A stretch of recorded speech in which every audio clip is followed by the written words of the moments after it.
welcome to my channel. So this is my first video, and for today's video, we'll tackle about biodiversity conservation to mitigate climate change. What is biodiversity? The Earth is covered in living things.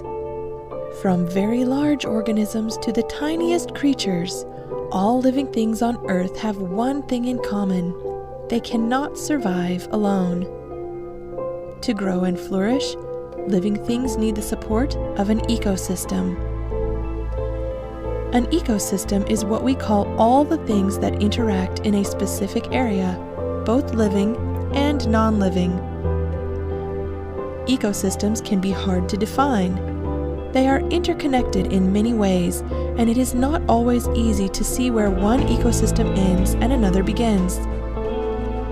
Different ecosystems may look very similar or very different from one another, but all ecosystems are made of the same basic parts.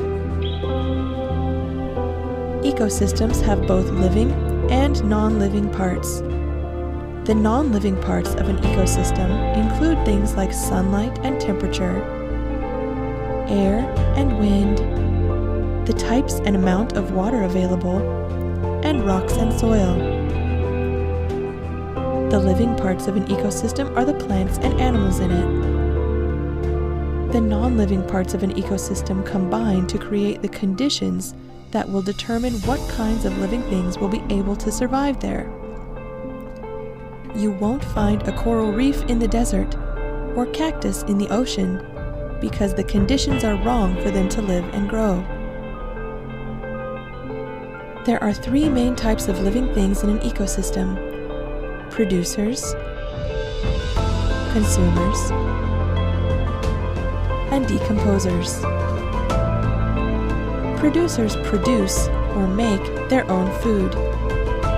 Usually they make their food from sunlight through photosynthesis.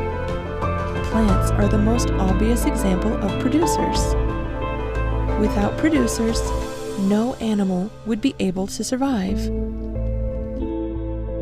Essential healthy ecosystem and rich biodiversity are fundamental to life in our planet. Climate change is affecting the habitats of several species, which must either adapt or migrate to areas with more favorable conditions. Even small changes in average temperature can have a significant effect upon ecosystem. We should preserve every scrap of biodiversity as priceless, while we learn to use it and come to understand what it means to humanity. It's not too late for a change. Let action speak louder than words. I hope you learned something from my video. Don't forget to click and subscribe. Bye!